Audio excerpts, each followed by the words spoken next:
What's up, everyone? I hope you've been well. Today is the day that me and Tracy have been excitedly waiting for. Today is the day we get to change Loki's bed setup.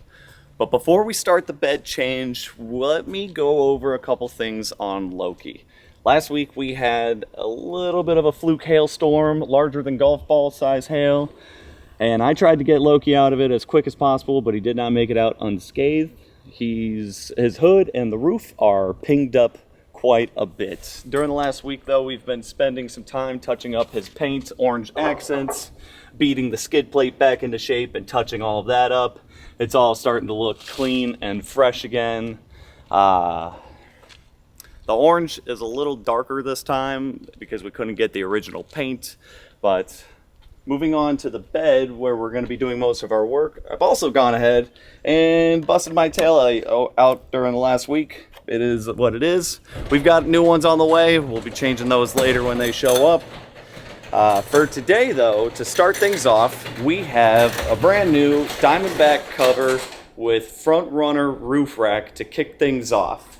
Let me take some time and explain what the new bed setup is going to look like. Essentially, what's going to happen here, taking inspiration from Last Line of Defense and his setup on his 3rd gen Tacoma, we're going to have a DiamondBack cover with front runner racks supporting a rooftop tent. In our situation, we've picked a CVT Shasta Pioneer Series tent.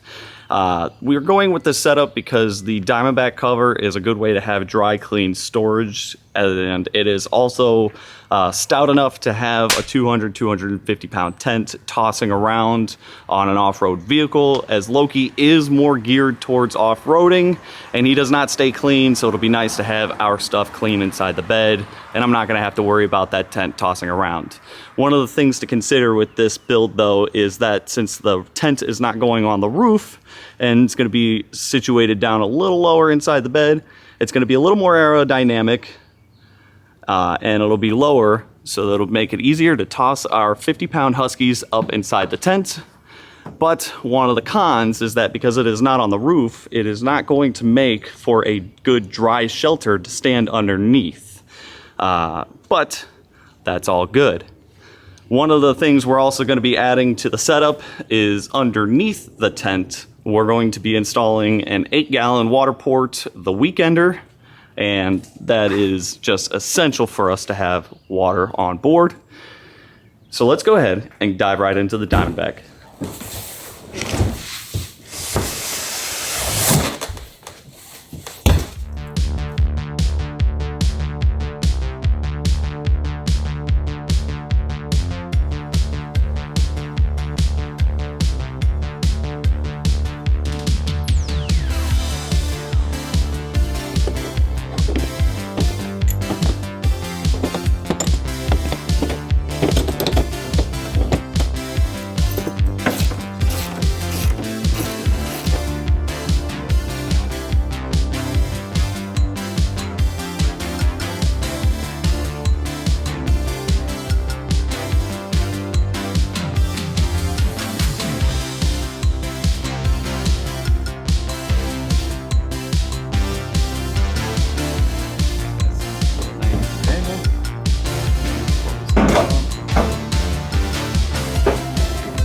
Man, that is already looking to be a sharp cover there. DiamondBack has this new finish that used to all be diamond plate, and now you can get the option of a smooth bed liner finish, and it just looks so clean already. Come with me for this little adventure.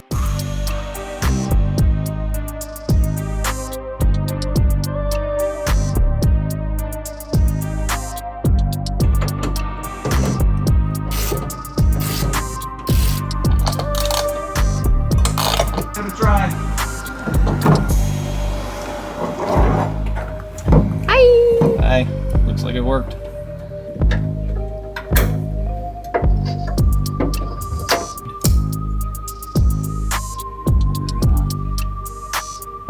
Trim that up.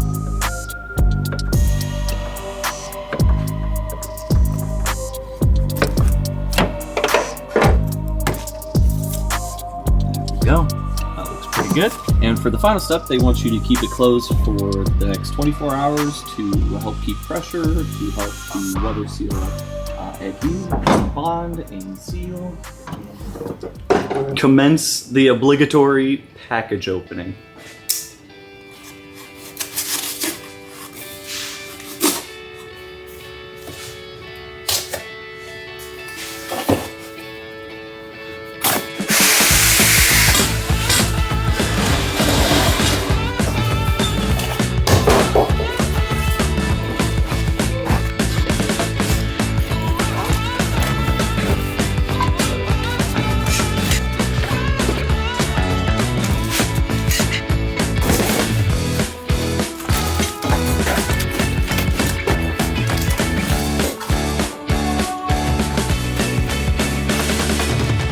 Mid-install package delivery. Very excited about this one. Let me show you why.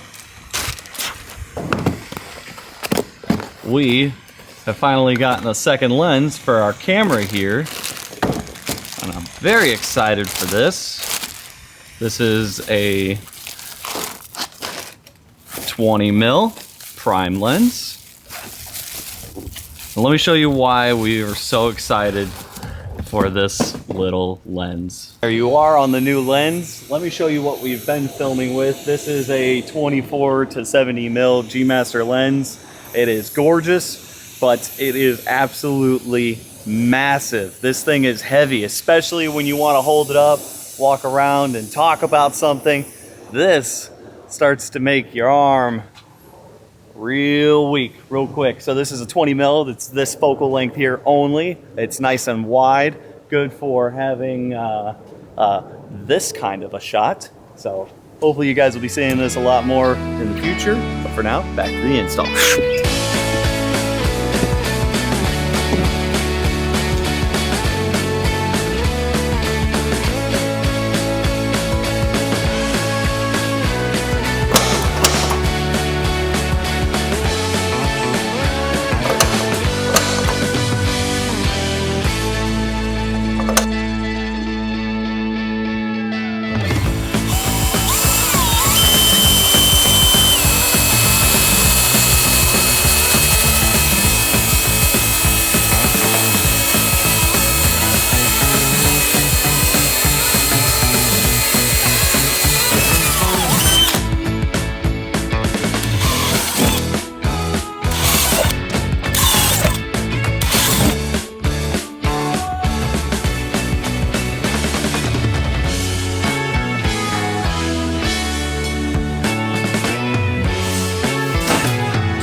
So check that out. The DiamondBack cover is fully installed with the front runner racks. I think it looks stout. I think it's gonna be stout. It looks good. We can currently still open this. However, when we get the rooftop tent, this won't open anymore, but it'll still be nice, clean, dry storage. I think that came out great, but let's get started on the rooftop tent.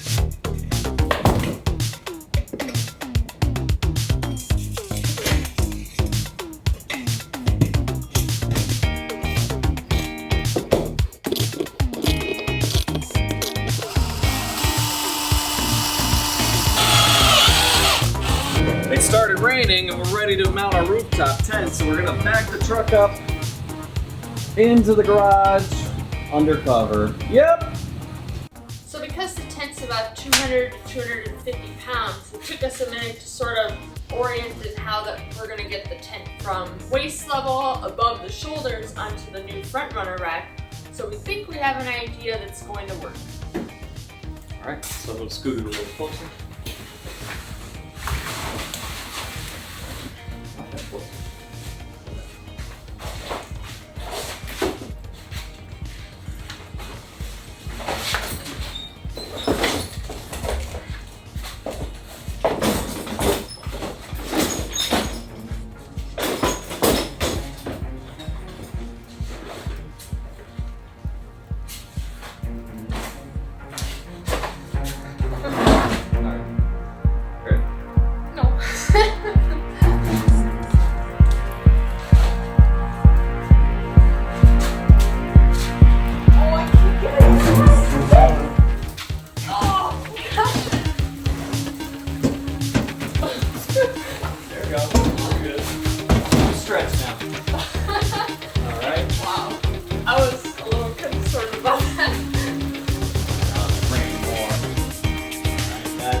Nice. Let's continue the install.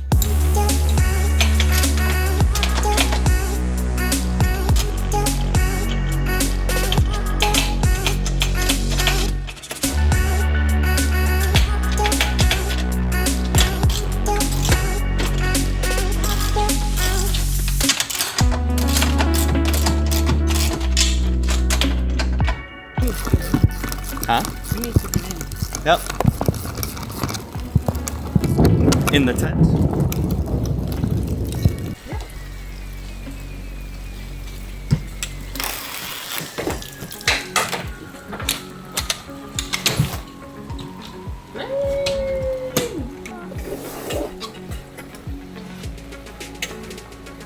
We opted for the dry entrance.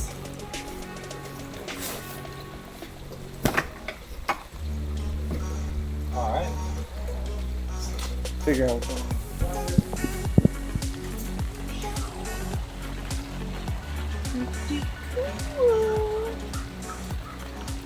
Alright, well that there is Loki's new CVT tent mounted on the DiamondBack cover, mounted on the front runner roof rack setup for it.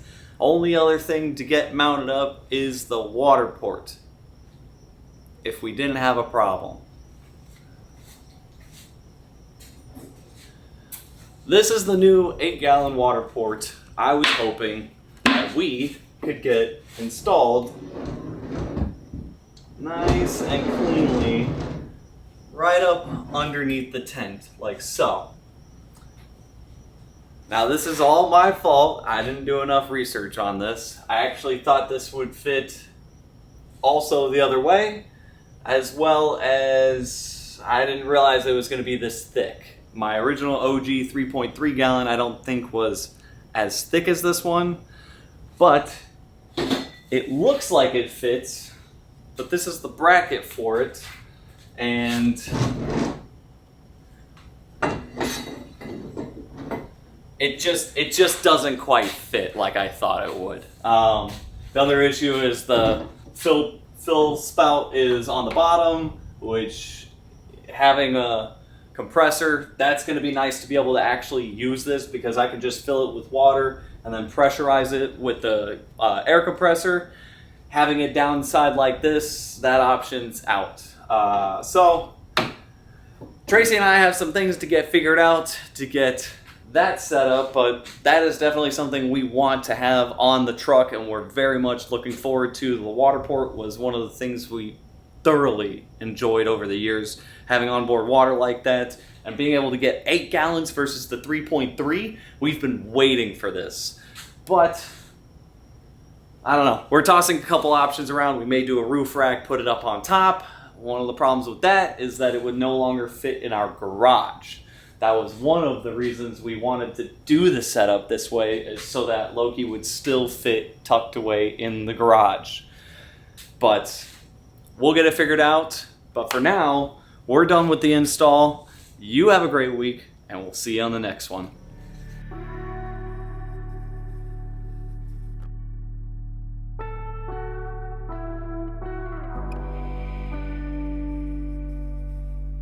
To learn more about us and find out ways to help support the adventures, visit our website, Sunshine State Vikings. And to keep up with our adventures, be sure to subscribe and hit the notification button and follow us on Facebook and Instagram at Sunshine State Vikings.